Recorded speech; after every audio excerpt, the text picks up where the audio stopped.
Hi guys, Recovery Jim here. Right, quick one today. I'll just go straight into it.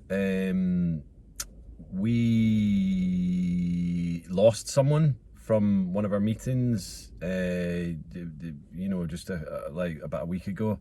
I didn't know him that well. His name was Steve, but he'd started coming to a few groups before Christmas. I could see that he desperately needed some help. So I kind of reached out to him and invited him to a few other groups. But he came to a few meetings that I was at, and he seemed to be doing all right. He knew that what he was doing was killing him, and he knew that he had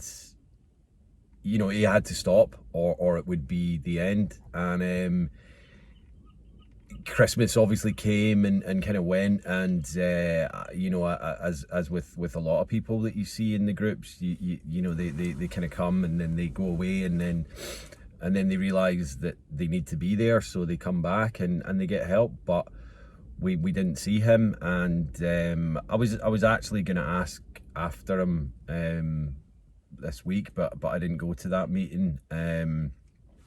And then apparently it was announced that he'd passed, which was very sad. As I say, I didn't know the guy that well, but when we lose anyone, and especially when we lose someone to such a horrendous, ailment, illness, disease, affliction, it's because it can be helped, that it can be stopped. We do recover, and he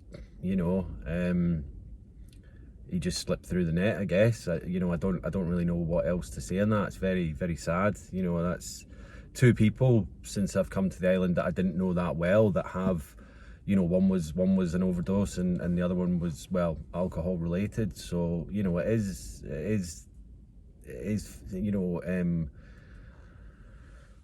what's the word, preventable, and that's and it puts everything back into perspective for me, because the last couple of weeks I've been dealing with a few kind of I suppose you'd call it fallout from my previous drunken life, and that, again, it puts it into perspective, because although you can't help your feelings, and you don't know what's, when something hits you and you're like, how do I deal with this? And it might be petty, looking at it now, it's just petty stuff that I need to kind of, not brush under the carpet, but deal with, move forward. And and that's something that I'm learning to live with. And I guess this is kind of really kind of brought home to me that's sobriety and staying sober is the main focus. It's it's above everything. It really is, because without it, there is no life. Without remaining sober and clean and staying on top of things, it's just unthinkable. It really is. And I think that's why, first and foremost, why I'm doing the videos, why I do my Instagram page, why I do my Twitter page, why I'm so outspoken about this, because people need to realize that it's not fixable, but deaths with it are preventable. You can recover. And when I say recover, I don't mean fixed, because I know I'll never be able to have a drink again, and that's fine by me. I've accepted that. I've surrendered to it. But it's really difficult for people to do that. And I know that, every other day or whatever, I do have thoughts and go, oh yeah, I'll have a drink. And it's just a thought. I need to focus on, it's just a fucking thought. It's not, it's not going to force me to pick up, because I can deal with it, because I can go to meetings.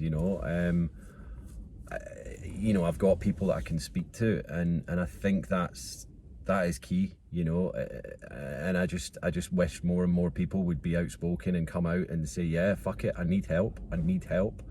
I'm worried that this is going to kill me, because it is going to kill you. I see it. I've started, when I was first in recovery, and I heard about knowing people that had died, and you know, I really went, oh God, that's horrendous, you know. But when it's actually someone that you know, and that, you know, he was only 58. It's far too young to be dying from something that can be, you know, stopped just by getting help. And you know, so many things that could have been done, but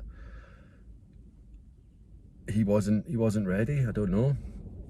He certainly wasn't ready for dying, because, you know, he's far too young. But yeah, as I say, it just brings my life and the stuff that I'm dealing with at the moment, pales in comparison, you know. And I need to remember that yeah, you know, I'm going to be hit by big stuff, and I need to, you know, hopefully I'll be ready to deal with that at the time. But as I say, the stuff that I've been dealing with, yeah, you can't help your feelings, and you can't help getting a little bit upset and thinking, what's the point? But you know what? There is a fucking point. And Jim is happy today. He is. Jim is happy all the time. But as I say, it's just little things that are coming in and kind of niggling at me. And, you know, in the past, I would have picked up on that. You know, I really would have. I would have gone, fuck this.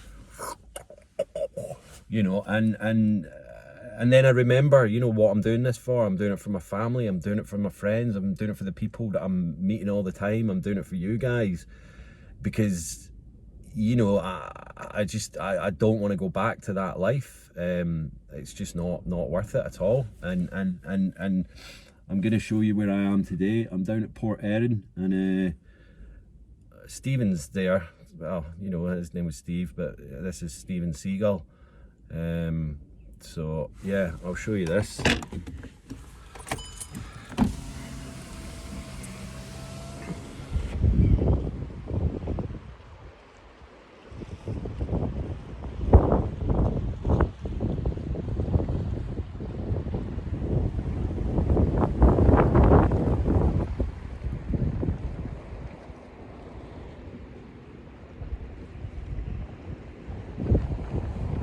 Say hello, Steven Seagull.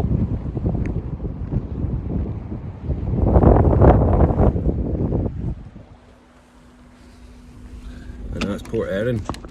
You might have seen it in some of my pictures on Jim Weir Photography, but that's Port Erin. Yeah, I'm not working this morning. You know, I actually went to the doctors. I've got tennis elbow apparently, from working. You know, I'll get a tubey grip thing on, and that's all right. I've got my business grant course thing this afternoon. It's the last day of that, so I'm going to do that this afternoon. And yeah, it's Friday.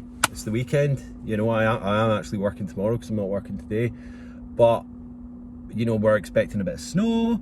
But it's the weekend. You know, I mean, they used to be tough for me. I enjoy my weekends now because I get a bit of time off. I get to kind of, well, I get to do a Zoom meeting with my old aftercare lot.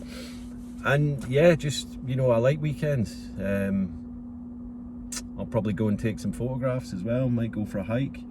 But life is good, and I want people to know that, you know, there is help out there. You know, I'm trying to do my little bit, but I'm focused on me as well. You know, and that's the key. We all need to remember that first and foremost, recovery is key. If you don't have that, then you don't have anything. And it's not. Yeah, it's difficult to attain and get there, but it gets easier, and that's the thing. It does get easier once you break that mold and get past the first couple of days and withdrawals and all of that. You know, however you do it, whether you're not so bad and you don't need Librium, or if you do need Librium, or, you know, whatever it is, just keep with it, man, and don't let the voices get to you that it's okay to pick up, because if you're like me, it's not fucking okay to pick up. Yeah, it's not worth talking about, you know, because it's the end. So yeah, so sorry if it's a bit of a downer today, but I am happy. I just wanted to share that, because, you know, it's playing in my mind, and I just want people to know that there is help, you know, and we do recover, one day at a time. So do your usual, like, subscribe, share, comment, DM, and Steven Seagull's back. And yeah, I'll see you all soon. Peace. Love you.